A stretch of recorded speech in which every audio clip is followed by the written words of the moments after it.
오늘 우리에게 주신 하나님의 말씀 예레미야 29장 1절부터 32절까지 말씀입니다. 예레미야 29장 1절부터 32절까지 말씀. 이제 봉독하겠습니다. 하나님의 말씀 경청하십시오. 이것은 예언자 예레미야가 예루살렘에서 보낸 편지로서 포로로 잡혀간 장로들 가운데서 살아남은 사람들을 비롯하여 느부갓네살이 예루살렘에서 바벨로니아로 잡혀간 제사장들과 예언자들과 온 백성에게 보낸 것이다. 이때는 여고냐 왕과 그의 어머니와 내시들과 유다와 예루살렘의 고관들과 기술자들과 대장장이들이 예루살렘에서 떠난 뒤이다. 이 편지는 유다 왕 시드기야가 바벨로니아 왕 느부갓네살에게 보낸 사반의 아들 엘리사와 힐기야의 아들 그라마를 시켜 바벨로니아로 전달하였다. 다음은 편지의 내용이다. 나 만군의 주 이스라엘의 하나님이 말한다. 내가 예루살렘에서 바벨로니아로 잡혀가게 한 모든 포로에게 말한다. 너희는 그곳에 집을 짓고 정착하여라. 과수원도 만들고 그 열매도 따먹어라. 너희는 장가를 들어서 아들 딸을 낳고 너희 아들들도 장가를 보내고 너희 딸들도 시집을 보내어 그들도 아들 딸을 낳도록 하여라. 너희가 그곳에서 번성하여 줄어들지 않게 하여라. 또 너희는 내가 사로잡혀 가게 한 그 성읍이 평안을 누리도록 노력하고 그 성읍이 번영하도록 나 주에게 기도하여라. 그 성읍이 평안해야 너희도 평안할 것이기 때문이다. 나 만군의 주 이스라엘의 하나님이 분명히 말한다.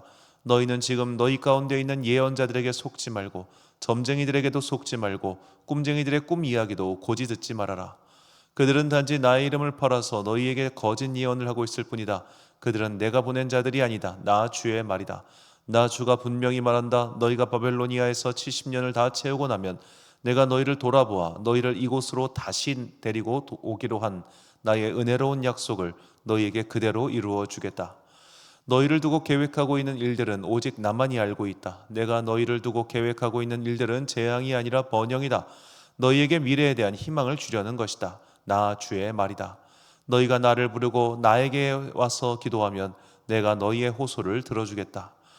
너희가 나를 찾으면 나를 만날 것이다. 너희가 온전한 마음으로 나를 찾기만 하면 내가 너희를 만나 주겠다. 나 주의 말이다. 내가 너희를 포로 생활에서 돌아오게 하겠다. 내가 너희를 쫓아보냈던 세상의 모든 나라, 모든 지역에서 너희를 모아오겠다. 내가 너희를 포로로 보냈으나 나는 너희를 그곳에서 너희의 고향으로 다시 데려오겠다. 나 주의 말이다. 너희는 주님께서는 바벨로니아에서도 우리에게 예언자들을 보내주시지 않았느냐 하고 말한다. 그렇기 때문에 나 주가 지금 다윗의 보좌에 앉아있는 왕에게 그리고 지금 이 도성에 살고 있는 모든 백성 곧 너희와 함께 포로로 잡혀가지 않은 너희의 친척에게 말한다. 나 만군의 주가 말한다. 내가 그들에게 전쟁과 기근과 연병을 보내어 그들을 아무도 먹을 수 없는 썩은 무화과처럼 만들겠다. 내가 칼과 기근과 연병으로 그들을 뒤쫓아가서 칠 것이니 세상의 모든 나라들이 이것을 보고 놀라게 하고 그들은 나에게 쫓겨가서 사는 모든 민족들 사이에서 저주와 놀라움과 조롱과 조속거리가 되게 하겠다. 나 주의 말이다. 이것은 내가 그들에게 나의 종 예언자들을 서둘러서 보내어 나의 말을 전하였으나 그들이 나의 말을 듣지 않아서 내리는 벌이다. 그들이 듣지 않았기 때문이다. 나 주의 말이다. 그러므로 내가 예루살렘에서 바벨로니아로 쫓아보낸 너희 포로들아, 이제 너희는 모두 나 주의 말을 들어라. 나 만군의 주 이스라엘의 하나님이 말한다. 지금 나의 이름을 팔아 너희에게 거짓 예언을 하고 있는 골라야의 아들 아합과 마아세야의 아들 시드기야를 두고 말한다. 내가 그들을 바벨로니아 왕 느부갓네살의 손에 넘겨주어 너희가 보는 앞에서 그 왕이 그들을 죽이도록 하겠다. 그리고 그들 때문에 바벨로니아에 사는 모든 유다의 포로 사이에서는 너도 주님께 형벌을 받아 시드기야와 아합처럼 바벨로니아 왕에게 화형이나 당해라 하는 저주가 생길 것이다. 이것은 그들이 이스라엘 사람으로서 절대로 해서는 안 될 망측한 일을 하였기 때문이다. 그들은 자기 이웃의 아내들과 간음하였고 나의 이름을 팔아 내가 시키지도 않은 거짓말을 하였다. 이것을 내가 안다. 내가 바로 그 증인이다. 나 주의 말이다. 만군의 주 이스라엘의 하나님께서 느헬람 사람 스마야에게 전하라고 하시면서 나에게 말씀하셨다. 스마야는 이미 자기의 이름으로 예루살렘에 있는 모든 백성과 마아세의 아들 스바냐 제사장과 모든 제사장에게 편지를 보냈었다. 스바냐에게 보낸 편지의 내용은 다음과 같다. 스바냐 제사장님, 주님께서 여호야다 제사장을 대신하여 제사장님을 주님의 성전 감독관으로 세우셨을 때에는 제사장님께서 예언자 행세를 하는 미친 자들을 다 붙잡아 착고를 채우거나 목에 칼을 씌우는 일을 맡기시려고 그렇게 하셨습니다. 그런데 지금 제장님께서는 어찌하여 아나돗 사람 예레미야가 여러 사람 앞에서 예언자처럼 행세하는 것을 책망하지 않았습니까? 그는 바벨로니아에 있는 우리에게 아직 때가 멀었다고 하면서 이곳에서 정착할 집도 짓고 과일을 따먹을 수 있도록 과수원도 만들라는 전갈까지 보내왔습니다. 스바냐 제장은 이 편지를 나 예언자 예레미야에게 읽어주었다. 그때 주님께서는 스마야에 관한 다음과 같은 예언을 바벨론에 있는 모든 포로에게 보내라고 나에게 말씀하셨다. 나 주가 느헬람 사람 스마야와 그의 자손에게 벌을 내리겠다. 나는 그를 예언자로 보내지 않았는데 그는 마치 자기가 예언자라도 되기나 한 것처럼 예언하였고 너에게 그 거짓 예언을 믿게 하였다. 그러므로 나 주가 말한다. 스마야가 그들에게 나 주를 거역하게 하는 말을 하였으니 그는 자손을 보지 못할 것이다. 이 백성과 함께 어울려 살 자손이 없을 것이다.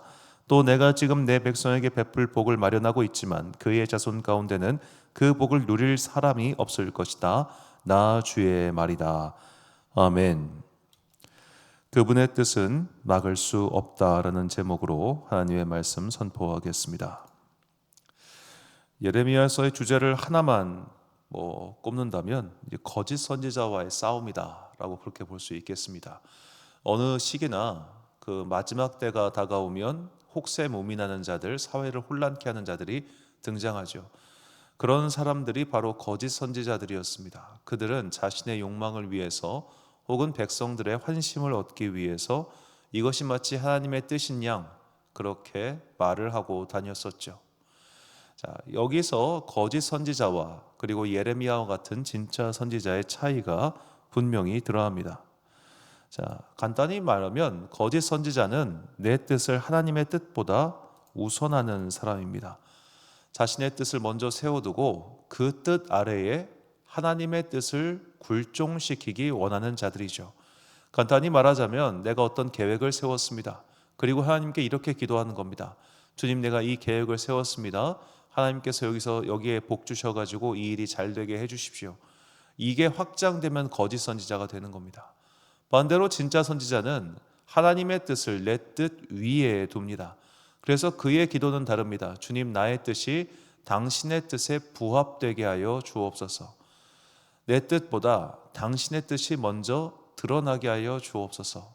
나의 계획이 성취되는 것이 중요한 것이 아니라 하나님의 뜻만이 오롯이 드러나게 하여 주옵소서. 자, 이 진짜 선지자들이 드리는 것은 결국 멸사봉공의 기도죠.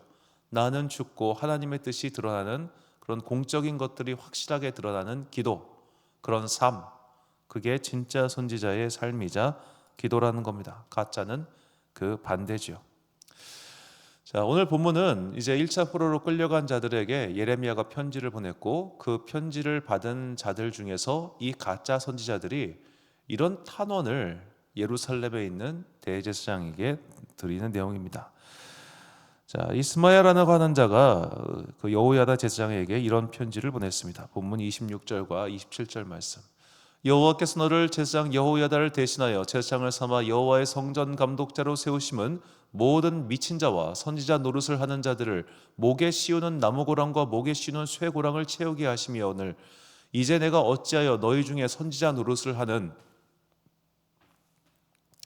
아나돗 사람 예레미야를 책망하지 아니하느냐. 자, 이 스바냐 제사장에게 이 스마야라고 하는 자가 편지를 보냈습니다. 내용은 이겁니다. 야, 네가 지금 목사들 대표잖아. 네가 대표 회장, 대표 감독, 총회장 그런 거잖아.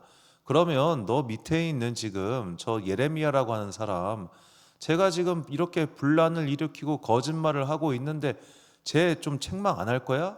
이 얘기입니다. 그럼 도대체 예레미야가 어떤 이야기를 했기 때문에 이 사람이 바벨론에 있는 사람이 그에게 편지를 보냈을까요? 우리가 에스겔을 보면 알 수 있지만 에스겔은 이제 1차 포로로 끌려간 사람입니다. 1차 포로로 끌려갔던 자들 중에 아직 그때까지만 해도 예루살렘이 없어지기 전이다 보니까 분명히 하나님께서 저 예루살렘을 구원해 주셔서 우리가 빨리 고향으로 돌아갈 거라 생각했어요. 70년까지 안 걸리고 빨리 돌아갈 수 있을 거다라고 생각했던 겁니다. 그래서 그 에스겔을 둘러싼 주변 무리들도 돌아갈 거야 기대하고 있다가 예루살렘이 완전히 망했다는 소식을 듣고 이렇게 하는 장면이 나오는데, 그런 식으로 지금 끌려간 자들은 기대감이 있었어요. 근데 오늘 본문에서 예레미야가 편지를 보냈습니다. 너희들 거기 70년 있을 거야. 그러니까 그곳을 위해 평안을 빌고 그곳에서 잘 먹고 잘 살고 있어야 돼. 그게 바로 나의 뜻이야. 이러니까 거기에 있는 사람들이 화가 나는 겁니다. 아니 지금 우리는 가고 싶은데, 우리는 집에 돌아가고 싶은데 여기 머물러 있으라니, 저거 완전 사기꾼 나쁜 놈, 으아 너무 나쁜 놈이다 해가지고 탄원서를 보낸 거예요. 야 스바냐 제사장, 쟤 좀 입 좀 다물게 만들어 라고 말이죠. 자, 그렇게 입 좀 다물게 만들라고 했어도 하나님께서는 만약에 그들이 예레미야를 죽이거나 했어도 다른 사람을 통해서 말하게 하셨을 겁니다. 자, 바벨로니아라고 하는 강력한 왕국, 신바벨로니아죠. 정확하게는 이 신바벨로니아가 강력한 아시리아를 무너뜨리고 더더욱 강력한 세력으로서 그렇게 의기양양하고 있었습니다. 자, 그들이 그렇게 빨리, 고작 70년의 세월에, 그 느부갓네살 때 전성기였으니까 70년의 세월 만에 그 거대한 제국이 무너질 거라 아무도 예상하지 못했을 겁니다. 그런데 그들은 무너졌고, 그리고 페르시아가 등장했고, 고레스 왕은 일종의 자치주의를 표방하는 사람이었기 때문에 각 포로된 그 사람들 다 돌려보냈죠. 이게 70년 귀환의 배경입니다. 자, 이런 일들, 거대한 제국이 있기 때문에 우리의 힘으로는 이 제국 이길 수 없어. 70년? 야, 무슨 70년? 이 나라는 100년도 넘게 아마 유지될 거야 라고 생각하는데 없어지죠. 자, 본문 10절과 14절 말씀. 여호와께서 이와 같이 말씀하시니라. 바벨론에서 70년이 차면 내가 너희를 돌보고 나의 선한 말을 너희에게 성취하여 너희를 이곳으로 돌아오게 하리라. 이것은 여호와의 말씀이니라. 나는 너희들을 만날 것이며 너희를 포로된 중에서 다시 돌아오게 하되 내가 쫓아보내었던 나라들과 모든 곳에서 모아 사로잡혀 떠났던 그곳으로 돌아오게 하리라. 이것은 여호와의 말씀이니라. 아멘. 자, 그 강대한 나라, 너희를 둘러싼 이 강한 나라도 70년 되면 다 없어질 거야. 왜? 내가 그들도 심판할 거거든. 지금 걔네들이 잠깐 내가 도구로 사용하고 있지만, 그래서 의기양양하지만 그 의기양양함의 대가를 치르게 될 거야. 이것이 나 주의 뜻이다 라고 예레미야를 통해서 여러 번 말씀하셨어요. 너희가 심판받는 것도 나의 뜻, 저 바벨로니아가 결국 망하게 될 것도 나의 뜻. 그러니 너희는 자꾸만 중언부언하지 말고 70년 동안 그곳에 머물면서 그곳에서 잘 살아. 너희가 행복하게 사는 게 나의 뜻이야 라고 그렇게 말씀하고 계시는 거죠. 난 너희의 평안을 진심으로 바라고 있어. 거기서 잘 살고 있어. 여기 올 생각하지 말고 그렇게 말씀하시는 거죠. 그런데 그것이 나의 생각과 다르니까 계속해서 저 인간의 입을 막아라 이렇게 얘기하는 건 아닙니까? 자, 우리도 똑같아요. 내 생각과 다를 때 저 인간의 입을 막아줘요 라고 하지 않습니까? 쟤를 끌어내려라 라고 하지 않습니까? 저는 점점 더 이 시대의 모습 또한 이 예레미야가 처했던 그 마지막 상황과 굉장히 유사하다는 생각을 많이 합니다. 그냥 모두의 입을 막고 싶어가지고 난리죠. 그러나 하나님의 뜻은 사람의 힘으로 막을 수가 없으며, 하나님께서 우리에게 주시고자 하는 말씀은 우리가 아무리 귀를 막아도 반드시 들리게 되어 있습니다. 예수님께서 말씀하십니다. 누가복음 19장 38절부터 40절까지 말씀. 이르되 찬송하리로다. 주의 이름으로 오시는 왕이여, 하늘에는 평화요 가장 높은 곳에는 영광이로다 하니, 무리 중 어떤 바리새인들이 말하되 선생이여 당신의 제자들을 책망하소서 하거늘 대답하여 이르시되 내가 너희에게 말하노니 만일 이 사람들이 침묵하면 돌들이 소리 지르리라 하시니라. 아멘. 자, 갈릴리에서부터 따라온 제자들이 예루살렘에 입성하는 예수님의 모습을 보며 감동하여 찬양을 올립니다. 찬송하여다 주의 이름으로 오시는 왕이여 라고 말이죠. 자, 그렇게 예수님을 찬양하니 그 무리 중에, 그러니까 이 여기서 무리라고 하는 건 예수님을 따르는 사람들 중에서 어떤 바리새인들이 야 지금 저거 너무 과하다, 예수님 저거 지금 오버하는 거예요, 쟤들 지금 빨리 말려야 돼요, 자칫하다가는 이거 큰일 나요. 왜냐하면 예루살렘에 입성하면서 왕이여 하고 있으니까 이거는 대놓고 반란군이다 라고 하는 오해를 받기 십상이지 않겠습니까? 어떠한 오해가 벌어질지 모르니 일단 쟤들 좀 진정시켜라. 이게 그 무리 중에 있던 바리새인의 말이었어요. 중재안이었습니다. 그런데 예수님께서 이렇게 말씀하시죠. 저들이 침묵하면 돌들이 소리 지를 것이다. 이게 뭡니까? 저 말은 합당하고도 마땅한 말이라는 거예요. 하나님의 뜻, 합당하고도 마땅한 하나님의 뜻은 그 누구도 막을 수가 없습니다. 하나님의 뜻, 하나님의 계획, 그분의 말씀은 반드시 성취됩니다. 그것을 억지로 내 뜻으로 어떻게든 이겨버리려고, 내 계획으로 어떻게든 그것을 굽혀보려고 해봤자 무익한 노력에 불과하죠. 우리 성도의, 우리가 기도하는 이유는 하나님의 계획을 내 뜻으로 이렇게 끌어당기려고 무슨 관계수로 막 파가지고 물 땡기듯이 그런 기도가 아니에요. 내가 그 대로, 내가 그 큰 강과 큰 바다로 들어가기 위한 기도라고 하는 것을 잊지 마십시오. 사무엘상 2장 9절 말씀입니다. 그가 그의 거룩한 자들의 발을 지키실 것이요 악인들을 흑암 중에서 잠잠하게 하시리니 힘으로는 이길 사람이 없음이로다. 아멘. 사랑하는 지혜빛 광성교회 성도 여러분, 그리고 이 새벽을 함께 깨우고 계신 귀한 주님의 자녀 여러분, 하나님의 뜻을 이길 수 있는 사람, 존재, 나라, 권력은 아무것도 없습니다. 하나님의 뜻은 반드시 성취된다는 것을 잊지 마시고, 개인으로서든 국가로서든 사회로서든 억지로 그 뜻을 이기고 자기 뜻을 관철하려고 하는 그런 어리석은 길에서 속히 떠날 수 있도록 날마다 지혜의 영이신 성령님께, 주님, 내가 지금 혹시 내 뜻을 하나님의 뜻보다 위에 두고 그 뜻을 관철시키려고 억지 주장을 펼치고 있는 것은 아닙니까? 라는 기도를 항상 함으로써 자신의 서 있는 그 자리를 되돌아보는 지혜로운 여러분과 제가 되시기를 주의 이름으로 축원합니다. 기도하겠습니다. 사랑과 은혜가 풍성하신 아버지 하나님, 어리석은 자들은 내 뜻을 관철시키려고 하나님께 때를 씁니다. 그러나 하나님의 자녀들은 분명히 알고 있습니다. 하나님의 뜻은 반드시 이루어질 수밖에 없다는 것을 말입니다. 그러니 주여, 이제는 하나님의 뜻을 먼저 분별하게 하시고 주님의 뜻에 나의 뜻을, 나의 의지를, 나의 생각을 복종시키는 순종의 자녀 되게 하여 주옵소서. 어지러운 세상 속에서 자꾸만 내 생각과 맞는 하나님의 말만 듣고 싶어하는 그런 습성들이 우리 안에 있습니다.